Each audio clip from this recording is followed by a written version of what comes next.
For some, Ousmane Sonko is one of Senegal's rising opposition leaders. For others, including the state prosecutor, he's a rapist responsible for public disorder after protests erupted following his arrest last week.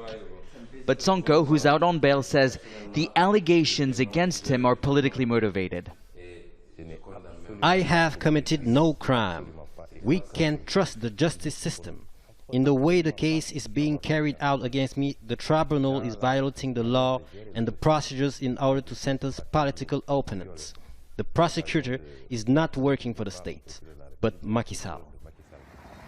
The government deployed extra security forces, including the military, to end days of nationwide demonstrations. Rights groups say hundreds of people are being detained. The protests stopped after President Macky Sall called for calm and dialogue in a nationwide address. But Sonko is calling for more protests. What we are seeing right now is a revolution. But this is not a revolution to overthrow President Macky Sall. It's a smart revolution. We need to organize local elections that are 2 years overdue, then the parliament election in 2022, so that the people can freely elect a new leader in 2024.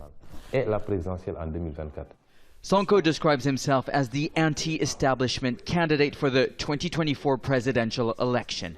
Critical of Senegal's relationship with former colonial power France, he accuses the government of corruption, favoring French corporations. Our relationship with France, like any other countries, needs to be more balanced. It has to be a win-win relationship, not a one-way relationship. Critics say Sonko's nationalist discourse is dangerous. During the recent protests, his supporters are accused of burning and looting French supermarkets. Those looting are doing it not because they support me, but because they need provisions. These are people that walk past the supermarkets, unable to enter because they can't afford it. The looting shows the failure of the state. Scores were killed and many injured by security forces since Sonko's arrest last Wednesday. President Macky Sall blames the economic fallout of the pandemic for the unrest. For Sonko, the crisis calls for political change. Those that died were 14, 16, 18 years old. They know their future is at stake.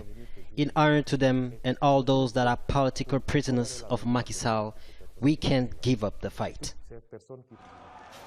But this is a movement that goes beyond politics. It's a call by young Senegalese tired of being ignored, wanting to be heard. Sonko believes he is the best suited to carry that voice.